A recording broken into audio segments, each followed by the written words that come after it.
Hello friends, today we are going to study about the solid state. You know very well that solid has fixed mass, volume, shape and density. अभी example अगर हम लोग देखेंगे कि solid, कुछ solid हम लोगों को सॉफ्ट इन नेचर दिखते हैं, जैसे रबर है, प्लास्टिक है, और इसके अपोजिट हम लोग अगर आयरन का रॉड लेते हैं तो आयरन का रॉड क्या होता है, रिजिड होता है, हार्ड इन नेचर होता है. तो ये क्यों होता है? This is because of the arrangement of the constituent particles. अभी कॉन्स्टिट्यूएंट पार्टिकल्स मीन्स क्या होता है? The particles which can not be further divided into small parts are called constituent particles. तो according to that arrangement of these constituent particles, solids are classified into two types, that is crystalline solid and amorphous solid. अभी इस crystalline solid और amorphous solid के ऊपर कुछ question maximum time पूछे जाते हैं. तो हम लोग क्वेश्चन देखेंगे. फर्स्ट ऑफ ऑल कैसे पूछा जाता है, distinguish between crystalline solids and amorphous solid, give example. अभी इस क्वेश्चन को हम लोग सॉल्व करेंगे. हम लोग इसका डिफरेंस जो है वो पॉइंट टू पॉइंट देख के, जैसे प्रॉपर्टी है उनकी, जैसे क्रिस्टलाइन सॉलिड है या एमॉर्फस सॉलिड है, उनकी जो भी प्रॉपर्टीज है उनके अकॉर्डिंग टू उनका डिफरेंस कैसे होता है वो स्टडी करेंगे. फर्स्ट ऑफ ऑल हम लोग देखेंगे shape. Crystalline solid they have definite shape due to the regular arrangement of constituent particles. अभी regular arrangement of constituent particles कैसे होते हैं वो हम लोग एग्जाम्पल लेके स्टडी करेंगे. फॉर एग्जाम्पल मैंने यहाँ पे एग्जाम्पल लिया है कॉमन सॉल्ट का, NaCl. Na पॉजिटिव आयन को हमने A कंसीडर किया है और Cl निगेटिव आयन को हमने B कंसीडर किया है. और अब आप यहाँ पे अगर देखोगे तो A के बाद B दिख रहा है, B के बाद A के बाद B. ये हमने Na पॉजिटिव आयन के लिए कंसीडर किया है और B किसके लिए कंसीडर किया है, Cl निगेटिव के लिए. तो आप देख सकते हैं अगर हम लोग लेफ्ट टू राइट जाते हैं तो पॉजिटिव आयन के बाद निगेटिव आयन आ रहा है, निगेटिव के बाद अगेन पॉजिटिव, पॉजिटिव के बाद अगेन निगेटिव. वैसे अगर हम लोग टॉप टू बॉटम भी जाएंगे तो पॉजिटिव के बाद निगेटिव आ रहा है, निगेटिव के बाद अगेन पॉजिटिव आ रहा है, पॉजिटिव के बाद निगेटिव आ रहा है. तो यहाँ पे अगर इस एग्जाम्पल में आप पार्टिकल्स की अरेंजमेंट देखेंगे तो रेगुलर अरेंजमेंट है. रेगुलर अरेंजमेंट कैसे कि पॉजिटिव के बाद निगेटिव आ रहा है, निगेटिव के बाद पॉजिटिव आ रहा है. ऐसे नहीं कि पॉजिटिव पॉजिटिव पहले आ रहे हैं, बीच में निगेटिव आ रहा है, ऐसा दिख रहा है क्या? नहीं. यहाँ पे हम लोगों को पार्टिकल्स की रेगुलर अरेंजमेंट दिख रही. पॉजिटिव के बाद निगेटिव, निगेटिव के बाद पॉजिटिव, टॉप टू बॉटम भी अगर जा रहे हैं तो पॉजिटिव के बाद निगेटिव, निगेटिव के बाद पॉजिटिव, अगेन पॉजिटिव के बाद निगेटिव. तो इस टाइप के अरेंजमेंट को हम लोग बोलते हैं रेगुलर अरेंजमेंट ऑफ पार्टिकल्स. और ऐसी अरेंजमेंट जिसमें भी रहती है उसको हम लोग बोलते हैं क्रिस्टलाइन सॉलिड्स. ठीक है. ऐसे हम लोगों को अगर हम लोग कोई भी मेटल शीट लेते हैं तो जैसे आयरन है, गोल्ड शीट है, सिल्वर शीट है, तो कोई भी अगर मेटल शीट लेते हैं तो उसमें उसी टाइप के पार्टिकल्स की अरेंजमेंट रेगुलर रहेगी. जैसे यहाँ पे मैंने एग्जांपल लिया है आयरन का, इसको मैंने रेड कलर से मेंशन किया है यहाँ पे, और रेड कलर शो करता है Fe पॉजिटिव आयन के लिए. तो यहाँ पे अगर आप लेफ्ट टू राइट भी जाएंगे और टॉप टू बॉटम भी जाएंगे तो हर जगह पे आपको आयरन पार्टिकल्स ही दिखेंगे. कहीं भी हम लोगों को आयरन के व्यतिरिक्त कोई दूसरा पार्टिकल्स यहाँ पे नहीं दिख रहा है. इसका मतलब यहाँ पे भी पार्टिकल्स की अरेंजमेंट जो है रेगुलर अरेंजमेंट है, इसलिए हम लोग इसको भी क्रिस्टलाइन सॉलिड बोलेंगे. इसके अपोजिट यहाँ पे अगर आप देखोगे एमॉर्फस सॉलिड में, तो एमॉर्फस सॉलिड में हम लोग अगर यहाँ पे अरेंजमेंट देख रहे, लेफ्ट टू राइट जा रहे, तो कहीं सपोज रेड के लिए हमने पॉजिटिव आयन कंसीडर किया और ग्रीन के लिए निगेटिव आयन कंसीडर किया, तो कहीं पॉजिटिव पॉजिटिव के बाद निगेटिव आ रहा है, निगेटिव के बाद पॉजिटिव आ रहा है. यहाँ पे अगर देखोगे तो पॉजिटिव के बाद कंटिन्यू निगेटिव आयन है, यहाँ पे दो कंटिन्यू पॉजिटिव के बाद एक निगेटिव आ रहा है. मतलब कहीं भी अगर लेफ्ट टू राइट भी जाएंगे या टॉप टू बॉटम भी जाएंगे तो पार्टिकल्स की अरेंजमेंट रेगुलर नहीं है. और इसलिए यहाँ पे अभी हर मॉलिक्यूल्स का जैसे पॉजिटिव आयन है या निगेटिव आयन है, दोनों की शेप डिफरेंट रहेंगे. इसलिए यहाँ पे अगर इरेगुलर अरेंजमेंट है पार्टिकल्स की तो नेचुरली यहाँ पे सॉलिड का शेप भी इरेगुलर होगा। पर इसके अपोजिट अगर क्रिस्टलाइन सॉलिड में आप देखोगे तो रेगुलर अरेंजमेंट पार्टिकल्स की तो नेचुरली उसको डेफिनेट शेप रहेगा। पर इसके अपोजिट एमॉर्फस सॉलिड में इरेगुलर शेप होता है, इरेगुलर ऑफ पार्टिकल्स होती है, इसलिए शेप भी इरेगुलर होता है।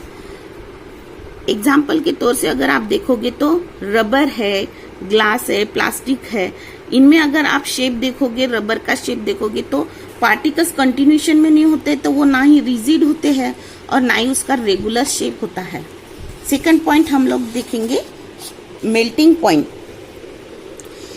अगर आप मेल्टिंग पॉइंट कंसीडर करेंगे तो क्रिस्टलाइन सॉलिड में रेगुलर अरेंजमेंट ऑफ पार्टिकल्स है। इट मीन्स यहाँ पे मॉलिक्यूलर फोर्स ऑफ अट्रैक्शन जो है पार्टिकल्स का वो ज़्यादा है, इसलिए यहाँ पे नेचुरली उनको ब्रेक करने के लिए हम लोगों को हीट ज़्यादा देनी पड़ेगी, इसलिए नेचुरली क्रिस्टलाइन सॉलिड्स का मेल्टिंग पॉइंट ज़्यादा होगा as compare to amorphous solid. Amorphous solid में molecular force of attraction between the particles जो है वो लेस होता है, क्योंकि कहीं पॉजिटिव है तो बीच में निगेटिव है, कहीं कंटिन्यूशन में निगेटिव है तो बीच में पॉजिटिव आ रहा है, तो इसके वजह से उनके अंदर जो फोर्स ऑफ अट्रैक्शन है वो लेस होता है, इसलिए उनको ब्रेक करने के लिए हम लोगों को कम हीट देनी पड़ेगी। तो नेचुरली एमॉर्फस सॉलिड का मेल्टिंग पॉइंट जो है कम रहेगा, इसलिए हमने यहाँ पे लिखा है दे क्रिस्टलाइन सॉलिड में they have sharp melting point, और एमॉर्फस सॉलिड में लिखा है हमने they do not have sharp melting point. Next property हमारी है क्लीवेज प्रॉपर्टी। अभी क्लीवेज प्रॉपर्टी में कैसे डिफरेंस बिटवीन क्रिस्टलाइन सॉलिड और एमॉर्फस सॉलिड में आएगा वो देखेंगे। यहाँ पे हमने लिखा है क्लीवेज प्रॉपर्टी में क्रिस्टलाइन सॉलिड के अंदर when cut with a sharp edged tool they cut into two pieces with regular surfaces, और यहाँ पे हमने लिखा है when cut with a sharp edge tool they cut into two pieces with irregular surfaces। अभी हम लोग यहाँ पे एग्जाम्पल के तौर से देखेंगे कि अगर हमने NaCl की शीट ली और बीच में से अगर मैं किसी शार्प एजेड टूल जैसे नाइफ है उससे अगर मैं कट करती हूँ तो यहाँ पे हम लोगों को जो सरफेस मिल रहा है तो बी के बाद ए के बाद बी के बाद ए है। यहाँ पे भी आप देखोगे तो पॉजिटिव आयन के बाद नेगेटिव के बाद पॉजिटिव, मतलब सरफेसेस दोनों तरफ से हम लोगों को सेम मिलेगा। और कोई मेटल शीट लेते तो उसमें तो सभी पार्टिकल जो है एक ही मेटल के होते, तो वहां पे तो नेचुरली चाहे हॉरिजॉन्टली हम लोग कट करें या हम लोग वर्टिकली उसको कट करेंगे तो भी हम लोगों को सेम ही सरफेसेस मिलेंगे। पर इसके अपोजिट एमॉर्फस सॉलिड अगर हम लोग देखेंगे, अगर मैं यहाँ से बीच में से कट करती हूँ नाइफ से तो क्या होगा कि ऊपर के फेस में हम लोगों को पॉजिटिव आयन के बाद कंटिन्यूस निगेटिव आयन दिख रहा है, और यहाँ पे निगेटिव के बाद पॉजिटिव के बाद निगेटिव के बाद पॉजिटिव दिख रहा है, मतलब दोनों सरफेसेस डिफरेंट होंगे। इसलिए हम लोगों ने क्लीवेज प्रॉपर्टी में लिखा है कि अगर हम लोग क्रिस्टलाइन सॉलिड को किसी एजेड शार्प टूल से अगर हम लोग कट करते हैं तो हम लोगों को दो सेम सरफेसेस मिलेंगे, पर एमॉर्फस सॉलिड को अगर हम लोग कट करते हैं तो हम लोगों को डिफरेंट सरफेसेस मिलेंगे। ठीक है, नेक्स्ट पॉइंट है हमारा एनिसोट्रॉपी। एनिसोट्रॉपी मतलब क्या होता है कि एनिसोट्रॉपी, सपोज क्रिस्टलाइन सॉलिड में हम लोगों को एनिसोट्रॉपी दिखाई देता है, तो एनिसोट्रॉपी मतलब they are anisotropic that is have different physical properties in different direction. मतलब अगर हम लोग जो भी फिजिकल प्रॉपर्टी है वो अगर क्रिस्टलाइन सॉलिड में यूज करते हैं तो हम लोगों को अलग अलग डिफरेंट डायरेक्शन में प्रॉपर्टीज मिलेंगी। फॉर एग्जाम्पल हमने सपोज अगेन ये वाला एग्जाम्पल लिया या कोई भी मेटल शीट का एग्जाम्पल लेंगे। अगर हम लोग सपोज यहाँ से रिफ्रैक्टिव इंडेक्स जो है फिजिकल प्रॉपर्टी होती है, अगर मैं यहाँ से देखती हूँ, अगर मैं रिफ्रैक्टिव इंडेक्स यहाँ से पास करती हूँ तो पूरे पॉजिटिव आयन आएंगे, पर अगर मैं बीच में से रिफ्रैक्टिव इंडेक्स अगर पास करती हूँ तो उसके अंदर पॉजिटिव निगेटिव आयन है, तो नेचुरली दोनों रिफ्रैक्टिव इंडेक्स में डिफरेंस होगा। इसलिए हमने यहाँ पे लिखा है कि क्रिस्टलाइन सॉलिड्स आर एनिसोट्रॉपिक, क्योंकि अगर हम लोग अलग अलग डायरेक्शन से अगर रिफ्रैक्टिव इंडेक्स अगर पास करते हैं तो हम लोगों को यहाँ पे अलग अलग रिफ्रैक्टिव इंडेक्सेस मिलेंगे because of the arrangement of the constituent particle. पर अगर हम लोग एमॉर्फस सॉलिड में देखेंगे तो अगर मैं कहीं से भी पास करती हूँ रिफ्रैक्टिव इंडेक्स तो कहीं भी हम लोगों को रैंडमनेस ही दिखेगा उसमें, क्योंकि arrangement of particles he randomly arrange होते हैं। इसलिए फिजिकल प्रॉपर्टीज भी अगर हम लोग किसी भी कॉर्नर से या बीच में से कहीं से भी अगर रिफ्रैक्टिव इंडेक्स में पास करती हूँ तो भी हम लोगों को सभी तरफ से पार्टिकल्स जो है वो रिफ्रैक्टिव इंडेक्स जो है वो रैंडमली दिखेगा because of the arrangement of the particles. वो भी रैंडमली होती है इसलिए रिफ्रैक्टिव इंडेक्स भी रैंडमनेस ही उसमें दिखेगा। इसलिए एमॉर्फस सॉलिड को हम लोग क्या बोलते हैं, isotropic in nature. Isotropic means they have same physical properties in all direction. Next point है हमारा नेचर, कि क्रिस्टलाइन सॉलिड का नेचर कैसे होता है। क्रिस्टलाइन सॉलिड सभी हमारे ट्रू सॉलिड्स होते हैं। ट्रू सॉलिड्स मीन्स जैसे सॉलिड दिखता है वैसे ही उनकी प्रॉपर्टीज भी वैसी ही होती है। अगर हम लोग आयरन लेते हैं तो अगर वो हार्ड दिखता है तो वो अंदर से भी हार्ड ही होगा। पर एमॉर्फस सॉलिड में क्या होता है कि all amorphous solids are pseudo in nature, pseudo solids होते हैं। स्यूडो मतलब क्या होता है, झूठ झूठ के, मतलब दिखने में तो सॉलिड दिखेंगे पर वो एक्चुअल में सॉलिड की प्रॉपर्टीज उसमें नहीं होती है। जैसे रबर अगर हम लोग देखेंगे तो रबर हम लोगों को सॉलिड दिखेगा, पर अगर हम लोग सॉलिड को जैसे इजीली कट नहीं कर सकते पर रबर को हम लोग इजीली कट कर सकते हैं। तो इसका मतलब क्या हो गया कि एमॉर्फस सॉलिड जो है वो दिखने में तो सॉलिड्स होते हैं पर उनकी प्रॉपर्टी जो है वो सॉलिड जैसी नहीं होती है। इसलिए हम लोग एमॉर्फस सॉलिड को स्यूडो सॉलिड्स बोलते हैं और क्रिस्टलाइन सॉलिड्स को ट्रू सॉलिड बोलते हैं। अभी हम लोग एग्जाम्पल देखेंगे कि क्रिस्टलाइन सॉलिड में कॉपर, आयरन, NaCl ऐसे एग्जाम्पल हम लोग क्रिस्टलाइन सॉलिड के देख सकते हैं। और एमॉर्फस सॉलिड में मैंने इसके पहले भी बताया कि glass, rubber, plastic etcetera, these are the examples of amorphous solid. तो ये थे हमारे difference between the crystalline solid and amorphous solid. Now we will see classification of crystalline solid.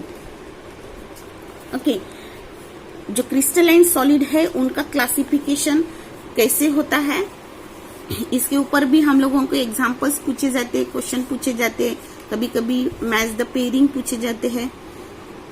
तो classification of crystalline solid depend होता है, it is depending upon the nature of intermolecular forces present in the constituent particles.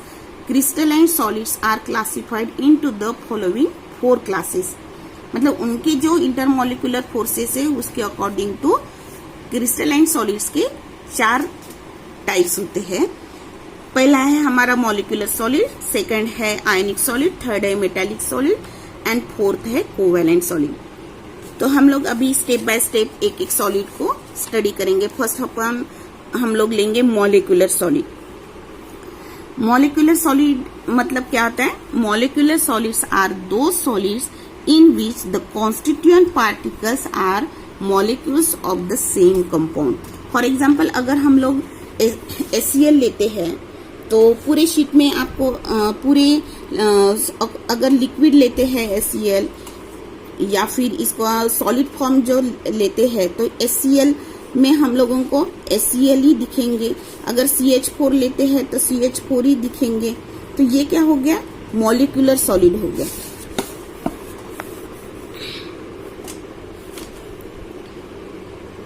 Molecular solid के भी again 3 types होते हैं, polar molecular solid, non polar molecular solid, hydrogen bonded molecular solid. अभी polar molecular solid मतलब क्या होता है, for example हम लोग लेंगे HCl। HCl में क्या होता है कि हाइड्रोजन इज हाईली इलेक्ट्रोपॉजिटिव होता है और Cl जो है वो हाईली इलेक्ट्रोनेगेटिव होता है। तो इसलिए इस टाइप के जो भी मॉलिक्यूल्स तैयार होते हैं उनको हम लोग पोलर मॉलिक्यूल्स बोलते हैं, जिसमें एक एलिमेंट जो है वो हाईली इलेक्ट्रोपॉजिटिव रहेगा और दूसरा उतने हाईली इलेक्ट्रोनेगेटिव होगा। तो इस टाइप के जो भी मॉलिक्यूल्स तैयार होंगे उनको सभी मॉलिक्यूल्स को हम लोग पोलर मॉलिक्यूल्स बोलेंगे। इसके अपोजिट नॉन पोलर मॉलिक्यूल मतलब जैसे Cl2 है तो Cl2 में Cl ये भी उतना ही इलेक्ट्रोनेगेटिव है जितना दूसरा भी Cl इलेक्ट्रोनेगेटिव है। ठीक है, अगर हम लोग CH4 कंसीडर करते तो carbon is also electropositive and hydrogen also electropositive. तो इनके इलेक्ट्रोपॉजिटिविटी में ज्यादा डिफरेंसेस नहीं होता है। और यहाँ पे भी अगर हम लोग Cl देखेंगे तो दोनों एलिमेंट सेम ही है तो नेचुरली उनकी इलेक्ट्रोनेगेटिविटी सेम ही रहेंगी। H2 है, H2 में भी हाइड्रोजन हाइड्रोजन H2, तो इसमें भी दोनों एलिमेंट सेम है तो नेचुरली इनकी इलेक्ट्रोपॉजिटिविटी भी सेम ही है। तो इस टाइप के जो भी मॉलिक्यूल्स रहते हैं उनको हम लोग नॉन पोलर मॉलिक्यूल्स बोलते हैं। ठीक है, और थर्ड टाइप अपना है hydrogen bonded molecules. Hydrogen bonded molecules means in these molecules the hydrogen atoms acquire additional positive charge and form additional bond with strongly electronegative atoms in the vicinity. This additional bond is called hydrogen bond. जैसे ammonia है, water है, इनमें हम लोगों को hydrogen bonds दिखते हैं। तो इस सभी मॉलिक्यूल्स को हम लोग जहाँ पे हाइड्रोजन एटम जो है वो एक्स्ट्रा पॉजिटिव चार्ज एक्वायर करता है तो उस टाइप के बॉन्ड्स को हम लोग हाइड्रोजन बॉन्डेड मॉलिक्यूल्स बोलते हैं। जिस भी मॉलिक्यूल्स में हम लोगों को इस टाइप के हाइड्रोजन बॉन्ड फॉर्म किए हुए मॉलिक्यूल्स मिलेंगे वो सभी मॉलिक्यूल्स को हम लोग हाइड्रोजन बॉन्डेड मॉलिक्यूलर सॉलिड बोलेंगे। अभी हमने जो मेन टाइप्स देखे थे क्रिस्टलाइन सॉलिड की, जिसमें मॉलिक्यूलर सॉलिड था, आयनिक सॉलिड था, मेटेलिक सॉलिड और कोवेलेंट सॉलिड। तो मॉलिक्यूलर सॉलिड को हमने पूरा स्टडी किया कि जिसमें मॉलिक्यूलर सॉलिड में कॉन्स्टिट्यूएंट पार्टिकल्स जो है वो कौन से रहेंगे, मॉलिक्यूल्स रहेंगे, इसलिए हम लोग उनको मॉलिक्यूलर सॉलिड बोलते हैं। और मॉलिक्यूलर सॉलिड के अगेन 3 टाइप्स होते हैं। पोलर मॉलिक्यूलर सॉलिड जिसमें इलेक्ट्रोनेगेटिविटी डिफरेंस वाले मॉलिक्यूल्स रहेंगे उनको हम लोग पोलर मॉलिक्यूलर सॉलिड बोलेंगे। जिनकी इलेक्ट्रोनेगेटिविटी में ज्यादा डिफरेंस नहीं है उनको हम लोग नॉन पोलर मॉलिक्यूलर सॉलिड बोलेंगे। और हाइड्रोजन बॉन्डेड मॉलिक्यूलर सॉलिड मतलब जहाँ पे हाइड्रोजन बॉन्ड फॉर्म किए मॉलिक्यूल्स दिखेंगे, ज्यादा हाइड्रोजन पॉजिटिव चार्ज जिस इलेक्ट्रोनेगेटिव एलिमेंट के साथ दिखाई देगा, उन सभी मॉलिक्यूल्स को हम लोग हाइड्रोजन बॉन्डेड मॉलिक्यूलर सॉलिड बोलेंगे। अभी सेकंड टाइप था क्रिस्टलाइन सॉलिड का, आयनिक सॉलिड। आयनिक सॉलिड मतलब क्या आता है? आयनिक solids are crystalline salts formed by the 3-dimensional arrangement of cations and anions bound by electrostatic forces। जैसे हमने पहला जो एग्जांपल लिया था कॉमन सॉल्ट का NaCl, यहाँ पे हमने देखा था कि एक पॉजिटिव आयन है दूसरा नेगेटिव आयन, मतलब एक कैटायन है एक अनायन है, अगेन कैटायन है, अगेन उसके बाद अनायन आ रहा है। ऐसी लेफ्ट टू राइट जाएंगे या टॉप टू बॉटम जाएंगे, कैटायन अनायन की हम लोगों को रेगुलर अरेंजमेंट दिखेंगी। इस टाइप के अरेंजमेंट जो है मैक्सिमम हम लोगों को सॉल्ट में दिखाई देते हैं। तो ऐसे सभी मॉलिक्यूल्स को जहाँ पे कैटायन के बाद अनायन आ रहा है, अनायन के बाद अगेन कैटायन आ रहा है, उन सभी सॉलिड्स को हम लोग आयनिक सॉलिड बोलेंगे। फॉर एग्जाम्पल हमने यहाँ पे लिखा है NaCl, ZnS etcetera. Third type अपना है मेटेलिक सॉलिड्स। मेटेलिक सॉलिड्स मतलब क्या होता है? Metallic solids are the crystalline solids formed by the atoms of the same metallic element. जैसे कि हमने यहाँ पे लिया था आयरन शीट का एग्जांपल। आयरन शीट क्या होता है? मेटेलिक सॉलिड होता है, क्योंकि सभी कॉन्स्टिट्यूएंट पार्टिकल्स जो है मॉलिक्यूल के अंदर, ये वो सॉलिड के अंदर वो सेम टाइप के होते हैं। तो इन सभी सेम टाइप के जो मेटल्स के आयन हम लोगों को दिखेंगे या मेटल के एटम हम लोगों को दिखेंगे, तो उन सभी सॉलिड को, उन सभी एटम्स के कंबाइंड फॉर्म को हम लोग क्या बोलेंगे? मेटेलिक सॉलिड बोलेंगे। फोर्थ टाइप है हमारा कोवेलेंट और नेटवर्क सॉलिड्स। कोवेलेंट सॉलिड में कोवेलेंट और नेटवर्क सॉलिड मतलब कोवेलेंट बॉन्ड फॉर्म करने के बाद अगर नेटवर्क फॉर्म होता है तो उन सभी सॉलिड्स को हम लोग कोवेलेंट सॉलिड बोलेंगे या फिर नेटवर्क सॉलिड बोलेंगे। तो यहाँ पे मैंने लिखा है कि what is covalent solid. Covalent और network solids are those in which the constituent particles are non-metal atoms linked to the adjacent atoms by covalent bonds throughout the crystal. ठीक है, मीन्स जैसे हमने यहाँ पे डायमंड का एग्जाम्पल लिया है, उसके बाद ग्रेफाइट है, फुलिरीन है, तो जो भी कार्बन के एलोट्रोप्स है वो सभी कोवेलेंट नेटवर्क सॉलिड में आता है। 3 एलोट्रोप एग्जाम्पल मैंने यहाँ पे लिखा भी है, 3 allotropic forms of carbon that is diamond, graphite and fullerene. तो ये जो एग्जाम्पल है वो सभी कोवेलेंट सॉलिड्स में आते हैं। तो हम लोग अभी इसको 1 by 1 स्टडी करेंगे, क्योंकि इसके ऊपर भी क्वेश्चंस पूछे जाते हैं। डायमंड के अंदर कौन से टाइप का हाइब्रिडाइजेशन होता है, ग्रेफाइट के अंदर कैसे होता है, या explain the diamond with diagram, ऐसा भी क्वेश्चन पूछा जाता है। तो हम लोग 1 by 1 इसको भी स्टडी करेंगे। पहले हम लोग देखेंगे डायमंड। डायमंड कैसे होता है, ये यहाँ पे मैंने अरेंजमेंट दिखाई है कि डायमंड में कार्बन पार्टिकल्स एक दूसरे के साथ कैसे अरेंज होते हैं। तो इसके 1 by 1 पॉइंट हम लोग एक्सप्लेन करेंगे अभी। Diamond is an allotrope of carbon. Diamond क्या होता है, कार्बन का एलोट्रोप होता है। It is use in jewellery and is the most precious crystal. ये तो आपको पता है कि ज्वेलरी में यूज होता है, और सबसे ज्यादा प्रीसियस क्रिस्टल कौन सा होता है, डायमंड होता है। Next point is covalent bonds between sp3 hybridise carbon atoms continue in all direction to form a giant network. मतलब सभी कार्बन एटम अगर डायमंड के अंदर आप देखोगे तो सभी के अंदर आपको sp3 हाइब्रिडाइजेशन ही दिखेगा, और एक कार्बन दूसरे कार्बन के साथ sp3 टाइप ऑफ हाइब्रिडाइजेशन से ही कनेक्ट होता है। तो एक जिएंट नेटवर्क उसका मतलब ह्यूज नेटवर्क उसका फॉर्म होता है। जैसे हम लोग अगर इस कार्बन को कंसीडर करेंगे तो ये कार्बन 1 2 3 4 4 कार्बन को अटैच है।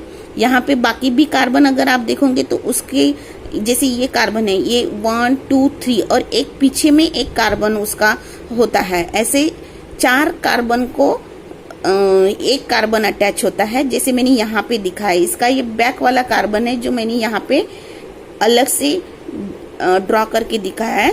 तो ये कार्बन कौन से 4 कार्बन को अटैच रहेगा, 1 2 3 और ये बैक वाला 4। तो इस टाइप से हर कार्बन डायमंड के अंदर दूसरे 4 कार्बन को अटैच होता है और एक जिएंट नेटवर्क फॉर्म करता है। तो इसलिए हम लोग बोलते हैं कि डायमंड में sp3 टाइप ऑफ हाइब्रिडाइजेशन होता है। ठीक है, next point is diamond is very strong and hard due to the presence of strong covalent bonds. इनके अंदर स्ट्रॉन्ग कोवेलेंट बॉन्ड होते हैं, कार्बन कार्बन के बीच होते हैं, क्योंकि कोवेलेंट बॉन्ड जिनके भी अंदर होते हैं वो मोस्टली हार्ड होते हैं। It is the hardest material and has very high melting point that is up to 3550 degree Celsius. इनका मेल्टिंग पॉइंट जो है वो बहुत ज्यादा है, क्योंकि एक दूसरे के साथ वो जो है कोवेलेंट बॉन्ड से कनेक्ट होते हैं, इसलिए उनका मेल्टिंग पॉइंट जो है वो ज्यादा होता है।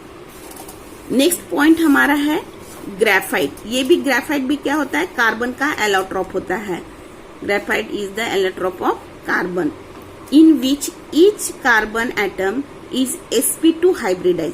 अगर हम लोग यहाँ पे ये ग्रेफाइट का स्ट्रक्चर मैंने यहाँ पे ड्रॉ किया है, यहाँ पे आप देखोगे तो कार्बन कार्बन एक दूसरे के साथ जो अटैच हुए हैं वो sp2 हाइब्रिडाइजेशन में है। जैसे ये कार्बन को हमने कंसीडर किया तो ये कार्बन 1 2 3 कार्बन को अटैच है, इसके पीछे में कोई दूसरा कार्बन नहीं होता है जैसे डायमंड में होता है। इसलिए हर कार्बन जो है, कोई भी कार्बन कंसीडर, सपोज ये कार्बन कंसीडर करेंगे तो ये भी 3 कार्बन को अटैच है। इट मीन्स यहाँ पे sp2 टाइप ऑफ हाइब्रिडाइजेशन है। जब कार्बन 3 कार्बन के साथ अटैच होगा तो sp2 ही रहेगा। पर डायमंड में क्या होता है कि एक कार्बन जो है वो 4 कार्बन के साथ अटैच होता है, इसलिए डायमंड में sp3 टाइप ऑफ हाइब्रिडाइजेशन होता है। पर ग्रेफाइट में कोई भी अगर कार्बन कंसीडर करेंगे तो वो दूसरे जो है 3 कार्बन के साथ अटैच होता है, इसलिए ग्रेफाइट में sp2 टाइप ऑफ हाइब्रिडाइजेशन दिखाई देता है। Next, electrons present in delocalized molecular orbitals can move freely and conduct electricity. इसमें डिलोकलाइज मॉलिक्यूल्स होते हैं, इलेक्ट्रॉन्स जो है electron present in delocalise molecular orbitals, तो इलेक्ट्रॉन डिलोकलाइज होते हैं इसलिए ये गुड कंडक्टर ऑफ इलेक्ट्रिसिटी होते हैं। इसलिए हम देखते हैं कि ग्रेफाइट को इलेक्ट्रिकल प्रेस है उसके अंदर यूज किया जाता है। बहुत सारे इक्विपमेंट्स होते हैं, इलेक्ट्रिकल इक्विपमेंट, जिसके अंदर हम लोग ग्रेफाइट को यूज करते हैं। किसके वजह से? Due to the delocalization of electrons। ठीक है। Next point is graphite is sufficiently hard due to the presence of relatively stronger covalent bonds। अभी graphite is sufficiently hard due to the presence of relatively stronger covalent bonds means ये जो carbon carbon एक दूसरे के साथ attach है वो तो कोवेलेंट बॉन्ड की वजह से अटैच है, इसलिए थोड़े इनमें हार्डनेस होता है, पर डायमंड में जितना हार्डनेस होता है उतना हार्डनेस ग्रेफाइट में नहीं होता है। फिर भी ग्रेफाइट, अगर हम लोग ग्रेफाइट को देखें, जैसे लीड पेंसिल में ग्रेफाइट होता है, थोड़ा सा हार्डनेस होता है लीड में। लीड पेंसिल में जो लीड यूज होती है वो भी ग्रेफाइट से बनी हुई रहती है, तो that is due to the relatively stronger covalent bond. Covalent bond के वजह से उनमें हार्डनेस तैयार होता है। Next, the adjacent layers of carbon atoms are held together by weak van der Waals forces of attraction. आप यहाँ पे डॉटेड लाइन जो देख रहे हैं, ये एक ऊपर की लेयर है ग्रेफाइट की, नीचे की दूसरी लेयर है।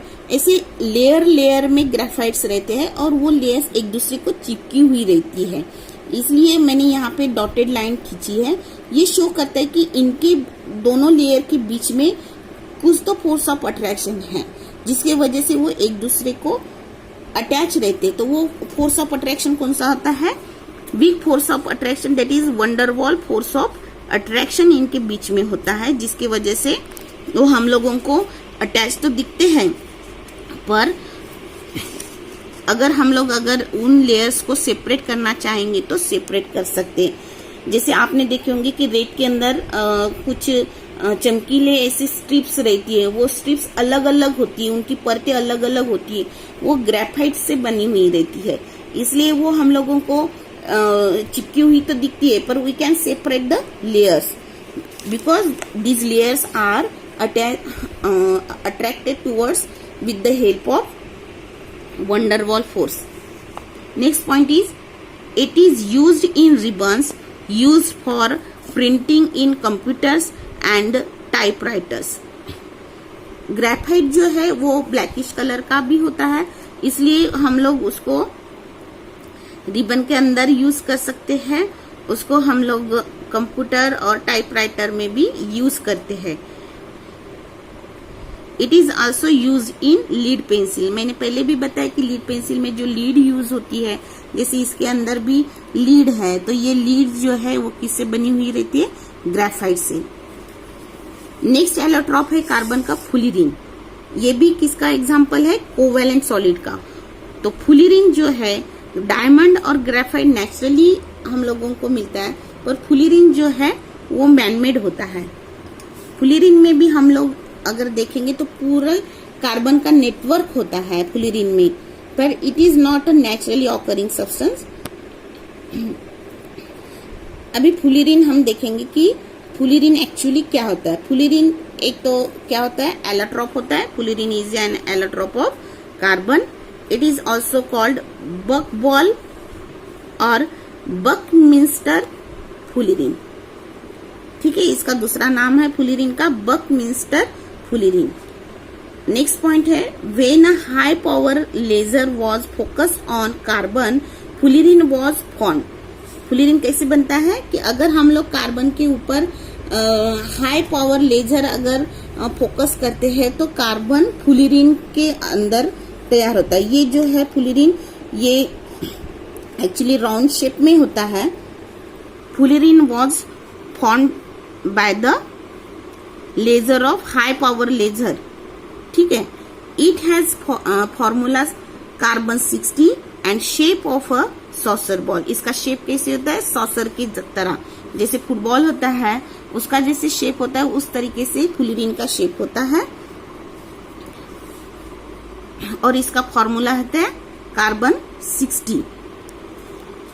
फुलिरीन में भी हम लोगों को sp2 टाइप ऑफ हाइब्रिडाइजेशन दिखाई देता है, इसलिए हमने नेक्स्ट पॉइंट में लिखा है sp2 hybridized carbon atoms occupy 60 equidistant places on this sphere. मतलब एक स्पीयर में कितने कार्बन होते हैं? 60 कार्बन होते हैं।